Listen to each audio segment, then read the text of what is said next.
Hi, I'm Storm. And I'm Mike. And we are from Advanced Group. What are we talking about today, Storm? Today we are talking about this riggers harness. Yep. We'll open it up because Mike's going to demonstrate on how to wear it. Yep.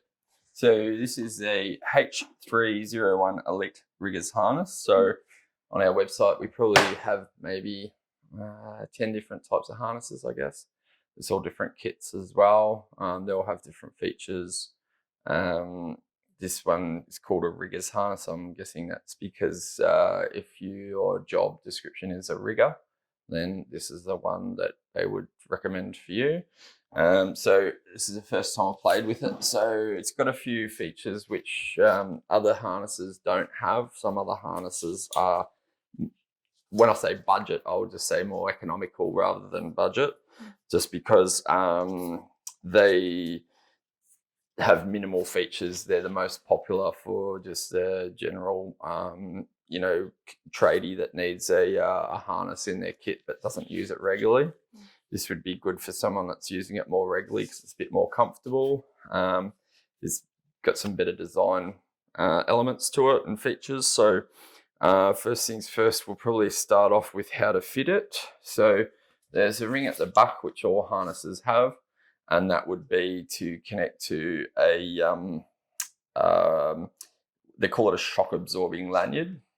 Shock absorbing lanyard should be used if you're ever likely to have a fall, or not likely, but in the case where you are going to have a fall, you would always want the shock absorbing lanyard. There's all different lengths ones. So depending on the height of the roof, depending on which size shock absorbing lanyard you would use, and basically the feature that they have is that the stitching is designed to sort of to tear as you fall, and so that will just give you an extra meter or two to absorb that shock as you're falling, so just save you from injuries and internal injuries, I guess, if in the case of a fall. So to fit it, same as any other harness, you always grab from that ring. Now, hopefully everything's unclipped and unbuckled. It looks like I've got to unbuckle something here. The buckles are a little bit different to the cheaper buckles. They have like some double action clips to them rather than the other style. So I'll just grab it from here because that'll go over my right shoulder, and then I can put the other part over my left shoulder. As per, if anyone's ever done height safety training, you should be able to fit these within about 30 seconds, which is not too bad. If you have seen this video, or if you've done some height training, or if you've used a harness before. So this strap under this leg, and then I've clipped that in. Now on this side, we've got two different clips. We've got one sort of at the back here. I'll talk about that a bit later. And then we've got one here. So I'll click this one here. Now, so the straps are going underneath my backside. And then if we want to adjust, we've got two bits of tails of the belts here, which we can pull on to adjust. If you want to know how tight it should be, first I'll clip up this around. It's kind of between my waist and my ribs. So I'll talk about that feature a bit later. Now, you want to be able to bend over without it being too tight, but at the same time not too loose, and you don't want the straps behind at the backside to be too low on the legs or too high. So in the case of a fall, we're basically wanting to sort of end up in a sort of a squat type position with our legs a little bit up, and the belt's going under the backside without it going too far under the legs, which could cut off the circulation. There's a lot of veins and arteries, I guess, in your legs, which you don't want to cut the circulation. So we can adjust all of this up so that we can still bend down and not have too much tension, so that we can still have freedom of movement as if we're walking around on a roof or at height without it restricting us too much. So once you feel like that's at a good tension, then that's how you would fit it. So it's adjustable. Does it still come in other sizes? Yeah. So this one was a medium, I think.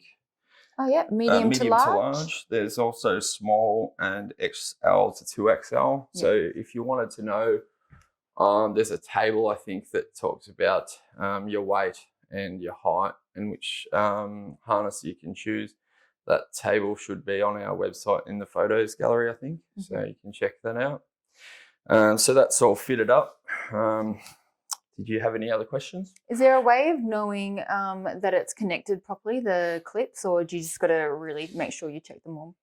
You should always have someone else with you, and you should always have a buddy system where you check each other's harnesses after you've, kitted up before you do anything dangerous or hazardous.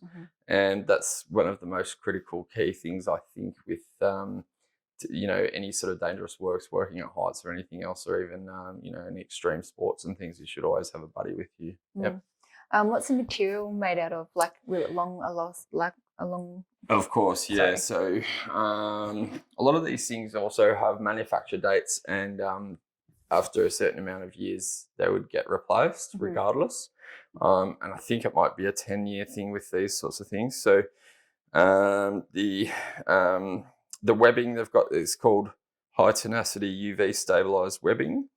It's got some reflective on it, and it's also got some stuff called Pebble-Weave Webbing, which I'll just take this harness back off, and we'll talk about the Pebble-Weave Webbing. Maybe I can show the camera, which is this sort of webbing here. That's on over the shoulders, at the back of the shoulders, and also underneath the legs at the backside. And that Pebble-Weave webbing, they call it, is so that it can grip well, so it doesn't move too much. So it'll minimize slippage as you are working. If things are falling off a shoulder or moving off your legs or something, then it's not as user friendly for in the case of a bit of a fall. You want it to be able to stay in position, and that will assist you with reducing any trauma from a fall. Yep. What were you going to say about this extra clip that you pointed out I should have probably done that before I took it off, actually. So I'll put it back on as quick as I can. Probably walking off camera, am I? So I'll put this one here back on. Now, there is this extra clip here, and I don't know if anyone would have noticed, but there's a little pouch on the side here, and it's got a zip, and in there is a belt. Now, this is called, I think it's a trauma strap, and one of the problems with hanging at heights in a harness like this is if you do get the circulation cut off to the back of your legs there, you could potentially become unconscious within, I think, 20 minutes. So depends on how long it takes to get rescued as to, how long you're going to be hanging there, as to, how necessary this is, etc. Hopefully you'll be conscious if you did have an unlikely event of a fall. This is adjustable, obviously. So you can adjust it to whatever you want. This would clip into here. And then, because it is adjustable, as I said, I probably should have done it a bit further. You're able to, and it might be off camera, I'm not sure, put your leg into the trauma strap and take the weight off the back of your legs so that you don't sort of have a problem with your blood circulation. So that's a good feature for this particular harness, which most harnesses don't have. So I'll just try and... It's actually really good to have, because you wouldn't want to become unconscious, would you? No, of course. So that's one of the good features about this, which others don't have, obviously. I'll worry about putting that away a little bit later. We'll talk about some of the other features. I'll just try and zip that up so it doesn't clank around on the floor.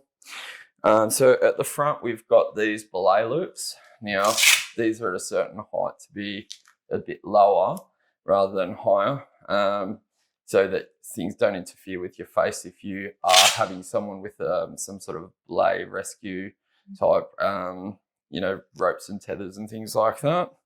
And also this strap here is a little bit lower than some other harnesses, so that if you do fall, it's unlikely to interfere with your chin and your neck and your face. So just a few little different features that others don't have. There's a couple of loopholes on the shoulders. Is that for anything? Yep. So I might just take it back off again to show the camera. So the loops on the shoulders, which I'll just bring to the camera here. These loops here are for confined space. So normally when you're doing confined space, you'll have someone on the surface who has some equipment, including some ropes, to be able to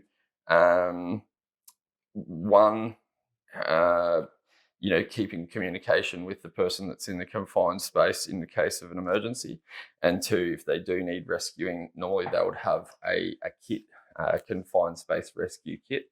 And with rescuing someone from a confined space, often their head and shoulders are the closest. Sometimes confined spaces might only be the same size as a human, so they might not be able to get to any of the other parts to be able to connect things to the person, to be able to pull them back out of the confined space in the event of, say, unconsciousness from not enough oxygen or inhaling a gas or something.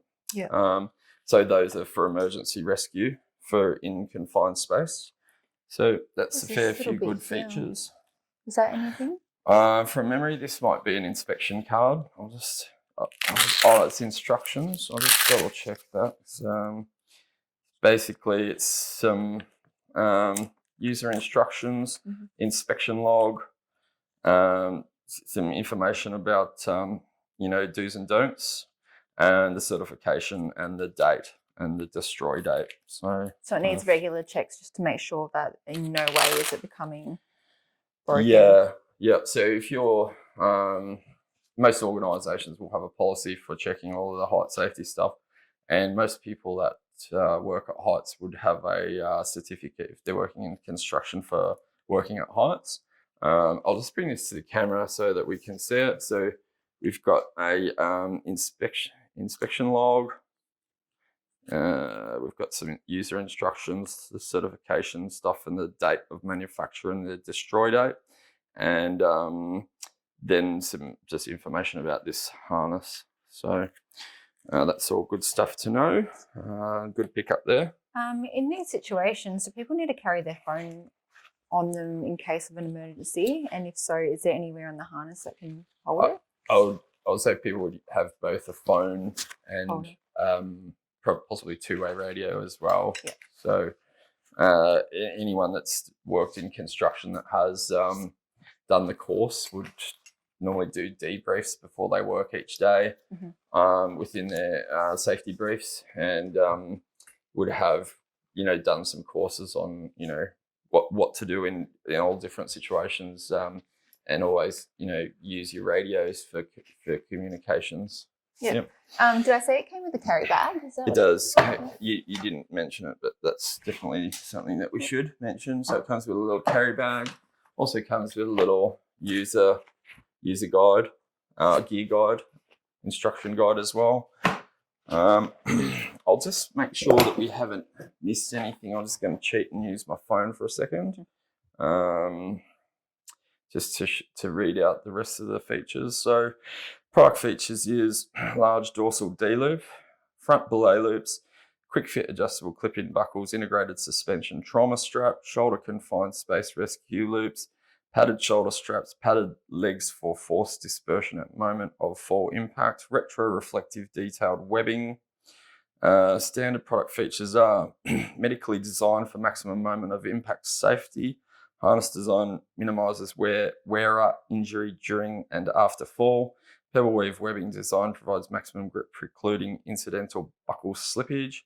Integrated webbing strap and hardware placement minimises impact injury. Combined belay loop sub-pelvic strap positioning reduces the risk of throat and facial injuries. Medically tested standing step alleviates the danger of suspension trauma. High tenacity polyester webbing for enhanced resistance to UV and common solvents. This one is 160 kilos, wearer capacity, combined weight of wearer, clothes and tools. And when in use in conjunction with a shock absorbing lanyard, unisex design with articulated chest strap and shoulder adjustment points. So that's definitely everything. And I've probably mentioned all of those things, but I just thought I'll just make sure I haven't forgotten anything. So if you want to buy this product or any accessories that go with it, you can visit www.advancedgroup.com.au. And if you like this video, you want to see more videos like this, you can hit like and subscribe. Thanks for watching. Thanks, bye. Bye.